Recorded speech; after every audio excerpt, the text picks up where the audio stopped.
Fala pessoal, beleza? Para quem está chegando aqui agora, eu sou o Thiago Jorge, né? Esse aqui é o meu canal para a crítica da nossa sociedade. É um canal dedicado, né, ao estudo de questões econômicas contemporâneas, né? Mas eu tô ali, né, na tradição da crítica da economia política, enfim, foi inaugurada pelo Marx.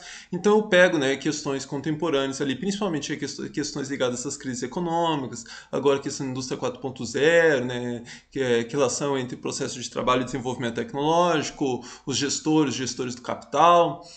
Eu pego essas questões, né, mas diferentemente, né, de outros canais marxistas aqui do YouTube, a minha, o foco do canal ele é muito mais um canal de divulgação científica, né, do que um canal de militância.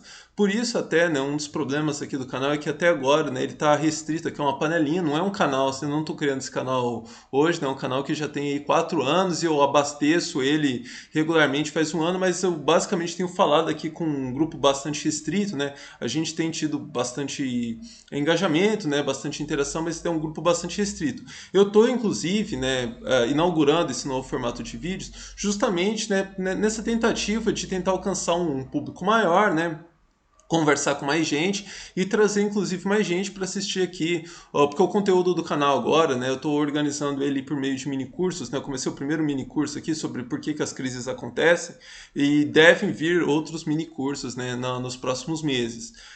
Então eu achei que, né, que aqui esse formato aqui de eu comentando outros vídeos, né, vídeos grandes, né, vídeos assim, bastante relevantes, né, sobre as crises, sobre os temas, né, que eu tenho tratado aqui, é uma forma de chamar a atenção de outras pessoas aqui para o conteúdo do canal. Então, pode até inclusive ter dado uma impressão um pouco enganosa aqui, né, porque eu vou começar discutindo um vídeo, né, é uma fala do Fernando Uhrig na sexta conferência da Escola Austríaca, né, do Instituto Mises Brasil. Eu sei, eu não estava lá, eu sei isso porque eu vi na descrição do vídeo. Mas aí pode dar a impressão, né? Eu peguei, escolhi um vídeo lá, né, da escola, sobre da tradição lá da escola austríaca, né? Para começar aqui com um vídeo muito polêmico, que aí dá bastante audiência. Então, obviamente que vão ter polêmicas, né? Há pontos, né, que eu discordo absolutamente, mas eu escolhi esse vídeo aqui porque, por incrível que pareça, né? Acho que isso vai causar bastante estranhamento. É um dos melhores vídeos sobre crise, sobre o cenário contemporâneo, né, da economia que eu encontrei em língua portuguesa. Então, ó, vou deixar claro, né, quais são as minhas discordâncias, né, mas não eu sei que vários vídeos, né, que a gente costuma discutir, né, do pessoal vindo, né, do pessoal ali mais libertário e tal, tem um componente, né, apologético muito forte, do nosso lado também, né? Tanto como eu falei, tem vários canais em que a militância, né, é o objetivo e ali um esforço científico, né, um meio para se alcançar aquele objetivo. E a mesma coisa acontece lá, mas eu separei essa fala aqui porque eu acho que vai ter, né, vai aparecer essas questões, né, apologéticas e tal, mas o esforço científico aqui, o esforço de apreensão, né, das coisas que de fato estão acontecendo, ele é muito pronunciado. Então ele é muito interessante, vai dar bastante espaço aqui para trazer questões que eu tenho discutido aqui no canal. Inclusive vocês vão ver que algumas coisas aqui que eu tenho falado, talvez falem, não, mas espera aí, só ele que está falando isso. Não, vou mostrar que inclusive o Fernando Uhrig, lá do Instituto Mises Brasil, também está falando as mesmas coisas. Então, já sem mais delongas, né? Inclusive está na moda essa expressão sem mais delongas. Vamos começar aqui o conteúdo mesmo. Como que eu organizei, né? Eu comentei lá que eu não ia fazer, né, no esquema reaction, mas eu ia dar a opção para vocês transformarem esse vídeo num reaction. O que eu tô querendo dizer com isso? O vídeo, né? O vídeo original que ele tá na descrição, o link tá na descrição aqui do vídeo. Quem tiver no computador, vocês podem abrir esse vídeo e ir acompanhando lá. Porque eu vou comentar aqui na sequência cronológica do vídeo lá. Então vocês vão ver aqui que eu capturei telas. Mais pra frente tem alguns trechos, né, que eu transcrevi lá do vídeo original. Até para facilitar, eu eliminei aqui desse documento as minhas considerações, né? Então, infelizmente, para mim vai ficar um pouquinho mais complicado que algumas. Mas também pode ajudar, né? Porque eu tinha feito tantas anotações, tantas coisas que eu queria comentar, que às vezes é até bom eu esquecer algumas coisas aqui para o vídeo não ficar tão longo. Mas então é isso. Você abre lá, né? Quem quiser, né? Abre lá, dá para acompanhar por lá, e aí você pausa o vídeo lá, escuta as considerações que eu vou fazer aqui, volta lá, continua assistindo, enfim. ah, vocês vão conseguir ver isso, né, facilmente aqui, né, pelas telas que eu fui capturando de lá e por exemplo, ó, os trechos, né, quando eu peguei os trechos, né, alguns trechos lá da fala dele, eu coloco ali um minuto do vídeo que tá a fala dele. Então fica fácil para vocês acompanharem. Bom, ele começa a fala dele lá mostrando a duração, né, dos ciclos, falando, né, dos ciclos econômicos e mostrando, né, como a duração dos ciclos de expansão nos Estados Unidos, né, tem sido maior. Então as fases expansivas dos ciclos econômicos elas estão ficando maiores. Aqui ele mostra, né, como que ela salta aqui de uma média, né, de 25 meses e agora, né, nos últimos anos está ali numa média de 73 meses, né, de fase expansiva, né, do ciclo econômico, enquanto que os períodos de contração eles estão mais curtos, né? Tinham antes parte de uma média de 23 meses para agora, né, para uma média de 12 meses. E veja aqui também outra coisa que chama a atenção, né? Aqui é inclusive um ponto que eu vou demandar, que eu vou tentar esclarecer um pouco melhor, que ele vai relacionar, né, esses movimentos expansivos e com a expansão das fases expansivas e a contração das fases de contração com os movimentos ali, com as ações dos gestores políticos, né, daquilo que a gente chama de gestores políticos capital, né, e que principalmente, né, ele vai chamar atenção, né, para o caso do pessoal do Federal Reserve. Complementando aqui ainda esses dados aqui que ele trouxe, né, ele vai mostrar que apesar das fases expansivas estarem maiores e dos períodos de contração menores, isso não é uma boa notícia. Porque o crescimento, né, a qualidade dessa fase expansiva, né, como ele mesmo fala lá, ela está menor. Então, o crescimento do PIB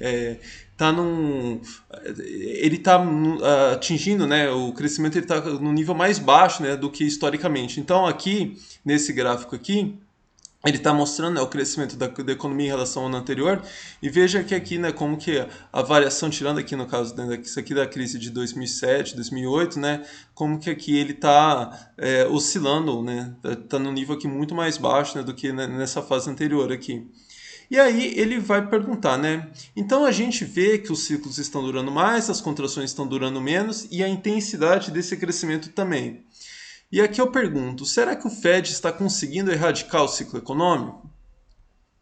Então veja que todo o esforço dele, né, aqui foi em identificar, né, esses movimentos, né, a partir então da atuação, né, ele até marca que o início de uma fase, né, quando começa a atuação do Fed, né, do Federal Reserve, e aqui, né, essa última fase aqui, ele pega aquele período, né, depois do acordo de Bretton Woods, ali a partir dos anos 70, com a moeda inconversível. Então eu vou fazer, são poucos os parênteses que eu vou fazer aqui, né, na fala dele, né, para trazer algum dado, alguma informação aqui que é minha. Não, na verdade, eu vou continuar aqui só um pouquinho mais e eu faço esse movimento, né? Que logo na sequência, né, ele vai falar daquilo, né, que o pessoal ali do Fed, né, tem chamado, né, da Great Moderation, né, a grande moderação, né, que ele pegou, né, são os três últimos, agora não mais, né, mas são ali três dos últimos presidentes do Federal Reserve, né, e há uma linha, né, em comum entre eles, que é atuar, né, de forma a minimizar, de espalhar, né, a fase de contração do ciclo econômico e tentar, obviamente, dar um maior gás, né, para a fase expansiva do ciclo econômico.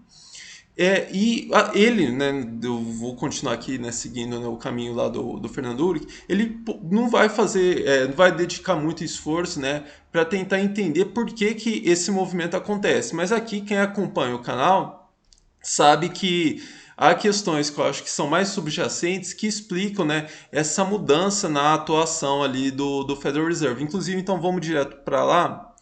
Aqui, então, pessoal que acompanha o canal, esse primeiro gráfico aqui, já vi esse gráfico aqui algumas vezes, né? Esse gráfico aqui, ele é da taxa de lucro, né, das economias avançadas, então a taxa de lucro, né, medida ali de meados, né, do século XIX, aqui em 1855, até 2000, até um pouco depois, né, de 2009. O que Quando quem está acompanhando o curso lá, quem acompanha o canal aqui mais tempo, sabe que, para mim, a taxa de lucro é um dos indicadores econômicos mais importantes, se não o mais importante, né? Porque, afinal de contas, o motor, né, da economia capitalista é a taxa de lucro, né? É o indicador ali que define, né, se os empresários, se os gestores do capital, se eles estão satisfeitos ou se eles não estão satisfeitos, se eles vão investir mais ou se eles vão investir menos. Esse segundo gráfico aqui até ajuda a gente a ver isso, né? Aqui tem em preto, né? Tá a taxa de lucro, né? De 1970 até hoje, até ali 2011 mais ou menos, na verdade. E aqui essa rachurada aqui, né? Tá a taxa de, aqui eu coloquei como taxa de acumulação, mas na verdade é investimento, né? Então veja como que o investimento, né? Os gestores do capital tendem a investir mais quanto maior a taxa de lucro. Isso aqui não precisa ser também nenhum Sherlock Holmes, né, para chegar a essa conclusão aqui, mas então, o que esse gráfico, esse primeiro gráfico que mostra para gente, né? Que com essa queda, né, da taxa de lucros, espera-se, né, que o pessoal, que os gestores do capital tenham menos incentivos para investir. E aí é justamente nesse momento em que diminui-se, né, os incentivos, né, para que eles invistam, que começa aquele período lá que o Fernando Uric vai chamar, que o pessoal do Banco Central vai chamar, né, da grande moderação. E veja que, de fato, né, aquilo que ele aponta ali, historicamente a gente consegue ver com essas questões, né, do espalhamento dos ciclos econômicos, né, da diminuição dos ciclos econômicos. Veja como que, historicamente, né, essa evolução ali, ela é muito mais oscilante, né? Veja que como sobe, desce, sobe, desce, sobe, desce com uma forte tendência, né, declinante. Isso aqui eu vou explicar também com detalhes no mini curso. Mas, então, apesar, né, o que a gente consegue ver aqui? Que no cenário contemporâneo, essa tendência declinante ela se estabiliza. Então, aqui, ao mesmo tempo em que a taxa de lucro ela acaba entrando, né, num período de platô ali desde os anos 70, os ciclos econômicos, né, ela também oscila menos. Então ela cresce um pouco, desce, cresce um pouquinho e desce, e ela não sai, né, desse nível. E isso aqui se deve, em grande medida, né, a essa linha de atuação, né, do pessoal do Fed, não só, né, do pessoal dos bancos centrais, mas não só deles, né, é uma atuação conjunta, né, daquilo que a gente chama dos gestores políticos. Mas eu vou tratar isso em muito mais detalhes, né, no nosso mini curso, né? Então deixa eu voltar aqui já para o vídeo, né, que a gente está comentando aqui. Bom, ali logo depois, né, o Fernando ele vai falar o seguinte, né? Mas qual forma que o Fed tem de realmente atuar no ciclo econômico, né? Por que o Fed não, porque o Fed não produz nada? Aqui eu errei na hora de transcrever, né? Porque tudo junto. Porque o Fed não produz nada, não consegue criar nenhum bem magicamente. A única forma que ele tem é realmente, como bem disse o Alan Greenspan, é injetando liquidez. Essa frase dele aqui é justamente, né, algum dos motivos que leva a gente aqui, né, quem está acompanhando o canal sabe que eu faço uma outra forma que eu tenho para dividir, né, aquilo que seriam os gestores econômicos do capital. Então aquele pessoal das empresas, o pessoal do capital produtivo, o pessoal do capital comercial, o pessoal do capital financeiro, dos gestores políticos do capital, que são o pessoal que está ocupando ali cargos, né, na estrutura governamental. A gente também faz uma outra nomenclatura que eu utilizo, são os gestores, né, diretos do capital. Então os gestores econômicos são os gestores diretos do capital, justamente porque eles estão ligados, né, a esse movimento de produção da riqueza, de circulação da riqueza, e os gestores políticos como gestores indiretos do capital, porque eles apenas podem influenciar nesse processo, né, de acumulação de capital, na produção de riqueza, né? E é justamente por causa disso, porque aqui, como ele está falando do Fed, né, o Fed não produz nada. Ele só consegue ali interferir, o Fed, a principal função do Fed ali, injetando liquidez ou reduzindo a liquidez, né, e outros movimentos. Por exemplo, aqui no Brasil, o ministro da Fazenda ele pode criar, né, ali incentivos para arroxo fiscal ou não, de expansão, né, da base fiscal, gastos públicos, enfim. Então são esses mecanismos indiretos, né, alguns um pouquinho mais diretos, né, por meio de empresas públicas, mas são formas, em geral, indiretas, né, de mexer com a atividade econômica. Aqui, né, então ele vai dar, voltando, né, pro Fernando Uric, ele vai, né, trazer outros dados, né, para mostrar, para embasar um pouco mais essa linha de atuação do Federal Reserve, né. E aqui não só do Federal Reserve, ele vai generalizar para outros bancos centrais, né. Primeiro aqui, então, ele mostrando, né, esse primeiro gráfico aqui, é algo que seria o equivalente, algo próximo, né, à taxa Selic, né, da economia norte-americana. Então ele está mostrando aqui, né, como que hoje ela está num nível, né, que é quase zero, né. Em vários lugares os juros reais estão abaixo de zero, são juros reais negativos, né. Então, ou seja, isso aqui tem tudo a ver com esse movimento que ele está falando, né, de injeção de liquidez. E uma outra forma que talvez seja, até para o pessoal que não tem tanto conhecimento de economia, que é mais fácil, inclusive, de ver, né? Que é a expansão da base monetária. Então, esse gráfico aqui não é só para os Estados Unidos, né? Então, ele está mostrando, né, como que os governos têm emitido muito mais moeda nos últimos anos, né? Então esse crescimento aqui da base monetária, né? Então da quantidade de moeda, né, que os governos emitem, né, sem necessariamente ter laço numa expansão da riqueza real. Eu também vou discutir isso aqui longamente lá no nosso minicurso e provavelmente em outros minicursos ainda. Mas eu só queria fazer um parênteses aqui, né? Porque obviamente eu não comentei isso aqui no início, né? Ele está apresentando todo esse movimento aqui para polemizar com o pessoal ali da MMT, né? E aqui um negócio, né, que eu acho que esse gráfico aqui, eu vi uma discussão lá no Marxonomia uma vez, e eu acho que é interessante para demarcar essa diferença, né? Se a gente for ver bem, se a gente for entender a MMT, né, como esse movimento, né, de expansão da base monetária, vai dizer, realmente ela não tem uma novidade nenhuma, né? Porque a base monetária ela já vem então nesse movimento de expansão há alguns anos. Eu vi alguém comentando algo nesse sentido, né? Pode ser talvez até que eu esteja atribuindo. Eu nem vou citar exatamente a pessoa, porque talvez eu esteja atribuindo palavras que não são as dela. Mas a ideia ali que eu entendi, pelo menos, era o seguinte, né? Que a novidade da MMT não é necessariamente, né, a expansão da base monetária, nesse negócio de ficar emitindo moeda e tal, mas é utilizar essa expansão, né, da base monetária para uma ação mais contundente ali, né, naquela reversão do ciclo econômico. Então, até hoje, o que a gente tem visto? Né? Os governos, o Banco Central, o Fed, por exemplo, emitindo liquidez, e como que o Fernando Uric vai mostrar lá no vídeo, né, para resgatar bancos, né, para salvar o sistema financeiro, mesmo grandes empresas nesse momento de crise, né, quando a crise estoura. E o que eles têm defendido lá é justamente você expandir essa base monetária, mas como forma de financiar diretamente a atividade produtiva, né? Então, é uma diferença, né? É importante sinalizar essa diferença aqui com relação ao que tem sido feito.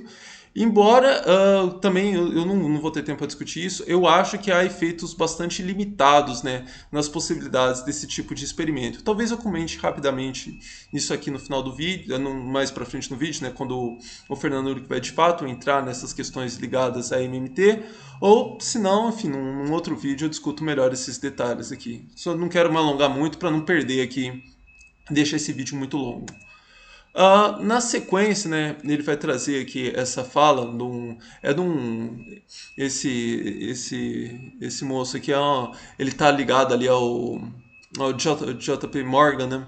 E ele vai colocar o seguinte, né? A realidade é que talvez a palavra ciclo é uma palavra aqui do Bravko Lakobujas, não sei como se pronuncia o nome dele. Eu tentei ficar escutando lá no vídeo como que o Fernando Uric chamava ele, eu não aprendi a pronúncia. Mas deixa eu traduzir então aqui essa frase aqui dele que está entre aspas, né? A realidade é que talvez a palavra ciclo ela não seja mais relevante, dado que nós temos vários mecanismos, né, não convencionais de envolvimento dos bancos centrais. Ou seja, o que ele está falando é o seguinte, né? Com essa atuação agora mais incisiva dos bancos centrais, talvez a palavra ciclo econômico ela já não faça mais sentido. Por quê? Com essa atuação mais incisiva dos bancos centrais, você consegue reverter quando a economia começa a entrar numa fase de contração e transformar aquilo lá que seria uma contração numa fase de uma grande estagnação, né? Que é aquilo que a gente tem visto a gente viu tanto nos indicadores, né, que o Fernando trouxe, né, de lá da fase de expansão e de contração, e também naquele meu gráfico lá da taxa de lucro. Meu gráfico não, né? Lá é uma pesquisa de um pesquisador argentino, né, chamado Esteban Maito, né, e eu tirei ela do livro do Marco Roberts. Seguindo aqui, voltando então. E aí, aí aqui o Fernando Urich, né, ele vai falar o seguinte, e que ele concorda então, né,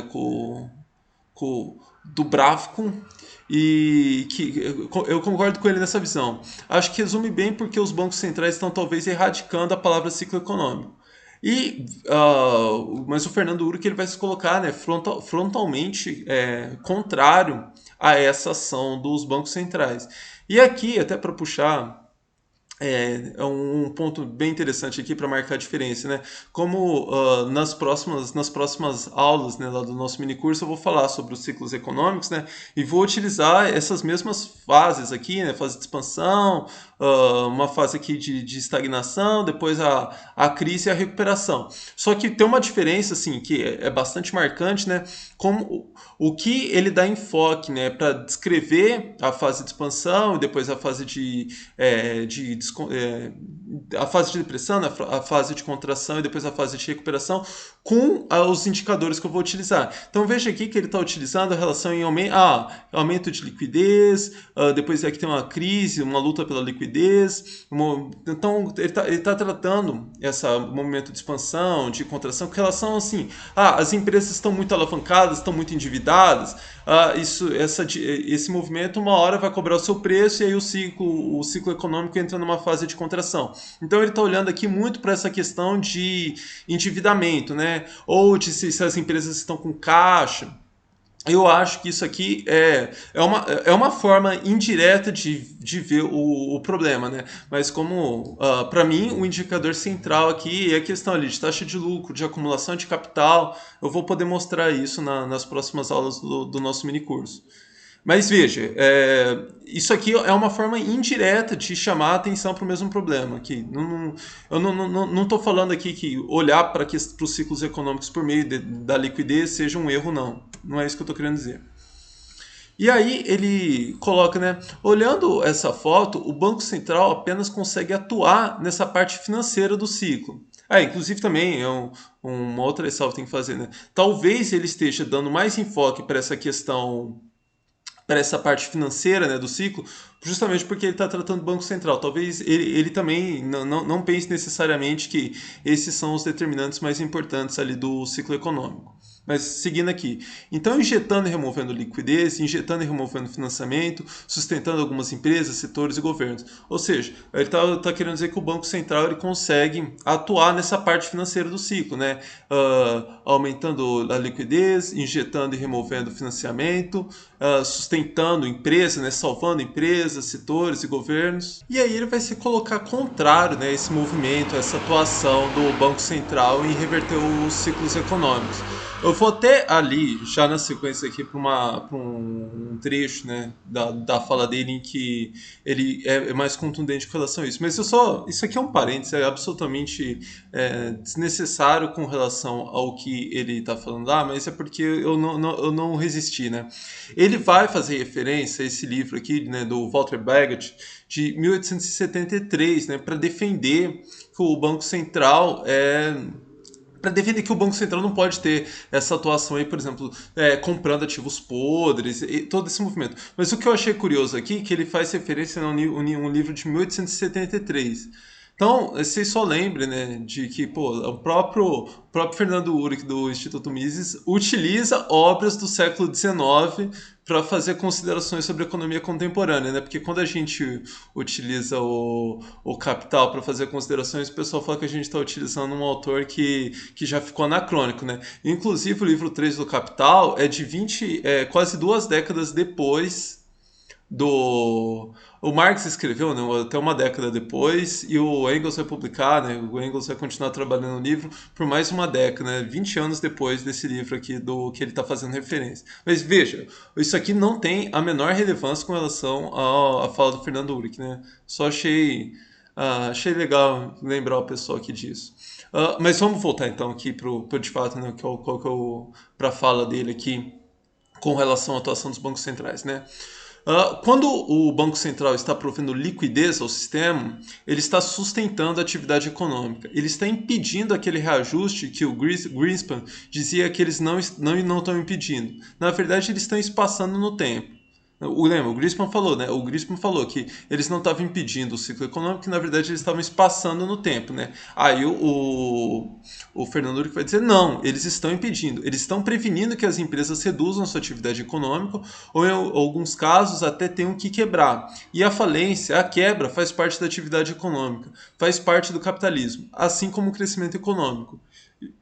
Isso aqui eu acho essa frase aqui contundente, tá? Pode chamar atenção, gente, mas isso aqui é o capitalismo, cara. Isso aqui que ele está falando é a verdade, é aquilo que eu chamo, né, da teoria da destruição de capital.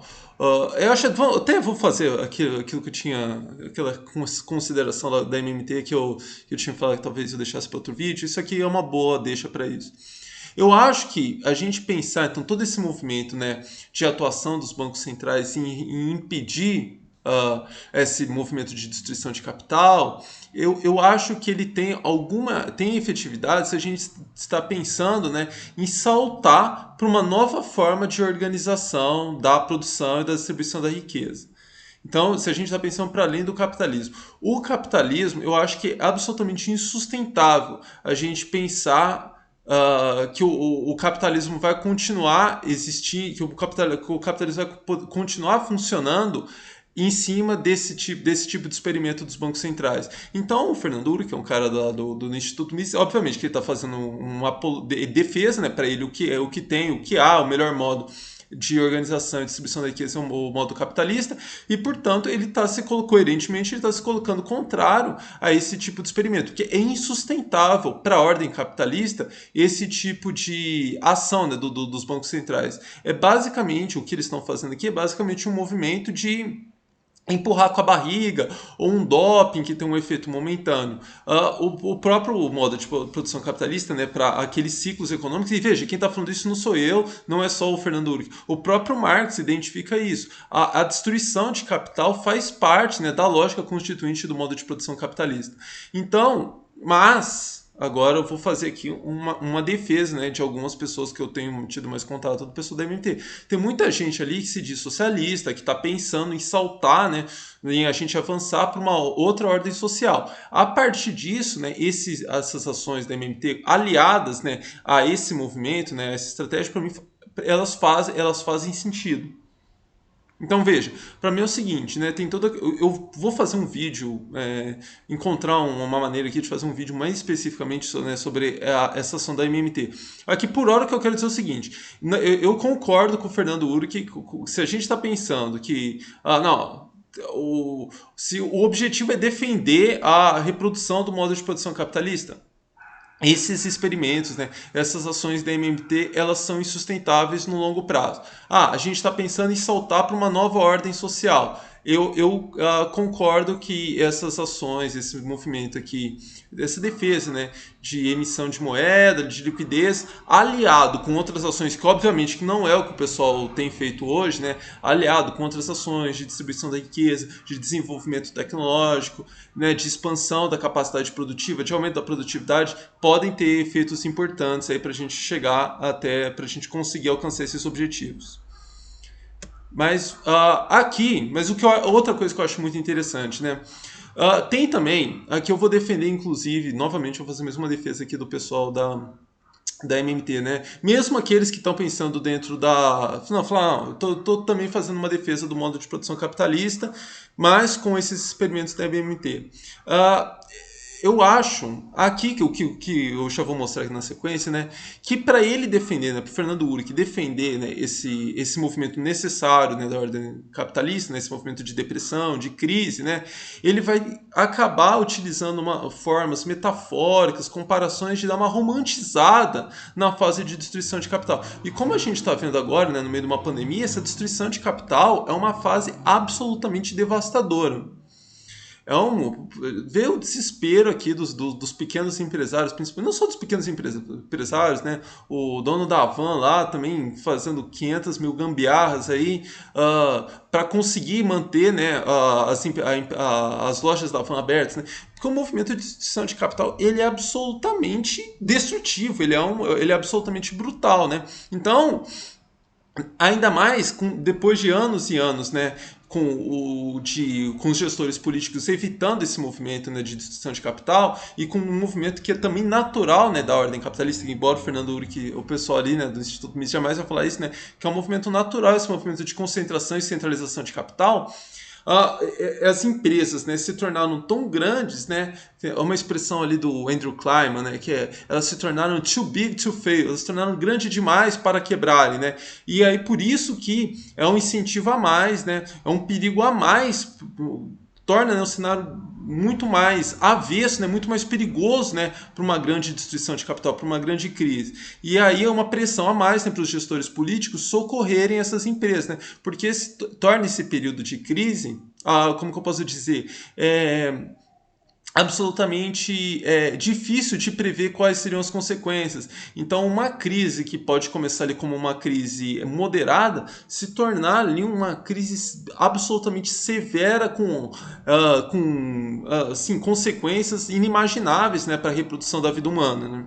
Então, o sistema inteiro colapsar a partir desse movimento de destruição de capital. O que eu estou querendo dizer é o seguinte, eu acredito que é algo que o próprio pessoal ali do Instituto Mises deve concordar, que esse movimento de ajuste, né, como eles chamam, né, que já é uma expressão, eu acho, um pouco mais romantizada, ele é determinado pelas livres forças do mercado. Então é um movimento próprio da ordem ali, da reprodução, né, capitalista, esse movimento de destruição. Não é um movimento que é controlado, né?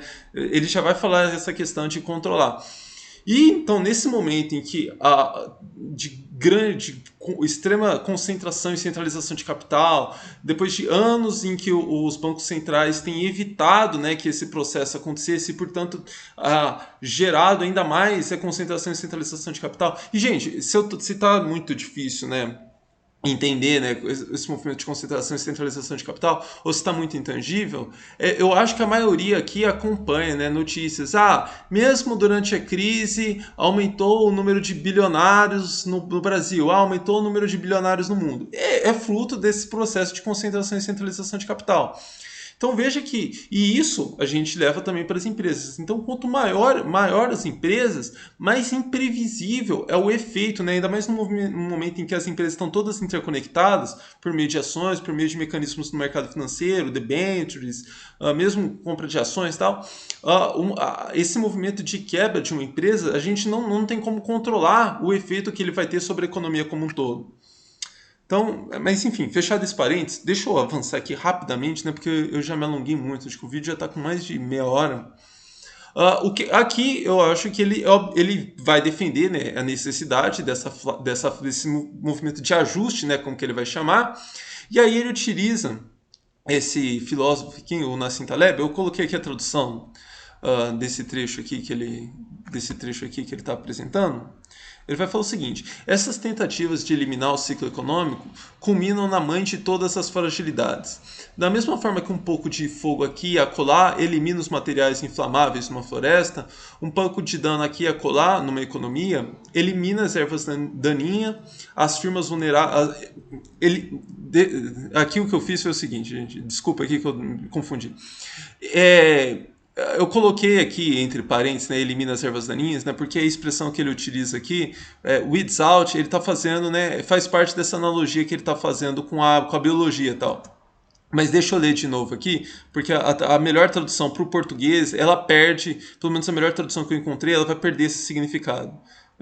Então, da mesma forma que um pouco de fogo aqui e acolá elimina os materiais inflamáveis numa floresta, um pouco de dano aqui e acolá numa economia elimina as firmas vulneráveis cedo o suficiente para permitir que elas fracassem cedo, e assim elas podem começar novamente e minimizar danos de longo prazo no sistema. Então ele está defendendo, né, que se as livres forças do mercado ficam livres, né, para agir, as empresas quebrariam, né? Quando as empresas começam ali mais improdutivas, vulneráveis, elas quebrariam cedo o suficiente para começar de novo.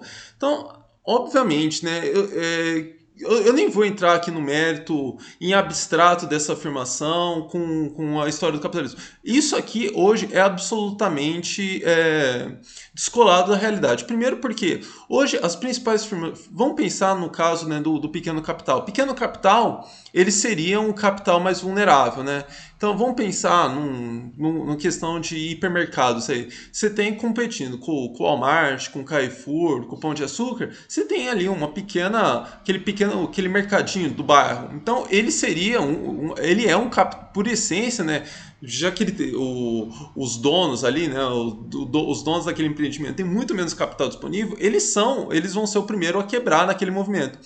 Isso aqui, né, nessa linguagem que é um pouco mais romântica e tal, não chama atenção para o fato de que tem esse desnível de concentração e centralização de capitais que torna esse movimento muito mais brutal para o pequeno capital. Então não é, porque aqui puxando para discussão, né, que eu vi isso várias vezes em sala de aula, né, lá na administração, né, o pessoal tenta transformar essa questão de eficácia, de vulnerabilidade, numa questão ali meramente de gestão. Obviamente que há a questão da gestão, mas um movimento decisivo, né? Você só vai ter uma gestão mais eficiente ou menos eficiente se você tiver capital disponível. Sem capital, você não tem opção, você não tem... mudando agora, por exemplo, de uma indústria, né? Vamos pensar uma questão aí de... O pequeno capital, ele não tem recursos, né, para comprar os maquinários mais eficientes, para substituir massivamente o emprego de força de trabalho por maquinaria. Então, obviamente que esse pequeno capital, ele é o primeiro que vai pagar o pato, né?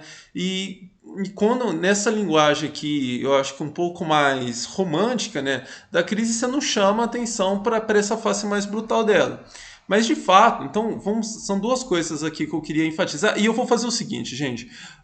Eu vou encerrar o vídeo. Eu vou terminar esse comentário aqui. Eu vou encerrar essa primeira parte aqui do vídeo, né? Eu tinha prometido que eu ia tentar fazer esse vídeo numa sentada só, mas ele já está ficando muito longo. Então, aí eu vejo até a reação de vocês. Se vocês acharem isso aqui interessante, eu volto e faço a segunda parte desse vídeo. Mas então, só para completar aqui, essa fase da destruição de capital, então, ela, embora seja absolutamente necessária, né, pro modo de produção capitalista, ela tem essa fase que é absolutamente destrutiva, né, e coloca... e faz com que os próprios capitalistas se coloquem frontalmente contrários a ela. Então, e aí é por isso que no mesmo momento a gente tem diferentes pessoas, né, defendendo a ordem capitalista, né, o modo de produção capitalista, mas assumindo posições distintas. Então, há pessoas que defendem o modo de produção capitalista e vão se identificar ali com as ideias da MMT, porque eles não querem esse movimento destrutivo, esse movimento de... Hoje seria um movimento regressivo, né, de destruição de capital, de fechar fábricas, de fechar pequenos negócios, principalmente os pequenos negócios, né? Mas o que eu estou querendo dizer é que, dado o estágio, né, de como as coisas estão amarradas hoje, mesmo grandes empresas, tipo em 2008 a GM ficou sob risco, né? Grandes bancos ficaram em risco. Então, há pessoas ali, né, que vão defender o modo de produção capitalista que não vão querer essa fase destrutiva. E aqui o Fernando Uri que está assumindo uma posição de que não, o modo de produção capitalista, para ele continuar existindo, ele precisa dessa fase de destruição. Então, veja aqui, agora puxando aqui, porque eu vou, só para encerrar, quando eu falo, né, da teoria da destruição de capital aqui no canal, porque eu concordo, eu acho que o modo de produção capitalista, se a gente vai ficar preso ao modo de produção capitalista, ele cedo ou tarde ele vai precisar de um novo processo uma nova grande crise, um novo processo de destruição de capital. E eu vou usar aqui como exemplo a crise de 29. Veja que como logo depois, né, a gente vê, né, que a taxa de lucro despenca, né, com a crise, obviamente está em crise, o sistema todo está colapsando, e aqui logo depois há um movimento, né, de recuperação da taxa de lucro, e a partir disso, né, ela não, durante aqui algumas décadas, né, ela não assume essa face tão declinante, né, como ela vinha assumindo antes. Ou seja, a própria destruição de capital, ela permite uma recuperação mais ou menos sustentável da taxa de lucro. Obviamente, né, isso aqui eu vou tratar em detalhes no nosso mini curso e mostrar que é inevitável que tudo aquilo que tenha gerado a taxa de a queda da taxa de lucro volte a acontecer, e aqui acontece uma nova queda que tem sido agora enfrentada, né, com os gestores políticos tentando evitar que ela continue declinando até gerar uma nova crise e tal. Então, gente, é isso. Esse vídeo aqui ficou bem denso, né? E faltou ainda, acho que quase metade lá do vídeo do Fernando Uric lá para comentar. Mas eu vou fazer o seguinte, eu vou parar aqui. Eu não sei se ficou bom ou não, então eu vou aguardar um pouco dos comentários aí para ver se eu continuo com a segunda parte desse vídeo, ou a mesma ideia, né, para eu ajustar aqui essa forma de exposição. E talvez mesmo antes de postar a segunda parte, eu vou voltar lá para o nosso mini curso, porque eu não quero quebrar muito o mini curso, né? Já vai ficar, acho que, com mais de uma semana sem eu postar uma aula aqui. Eu não vou querer quebrar muito essa sequência. Então, gente, é isso. Um abraço e até a próxima.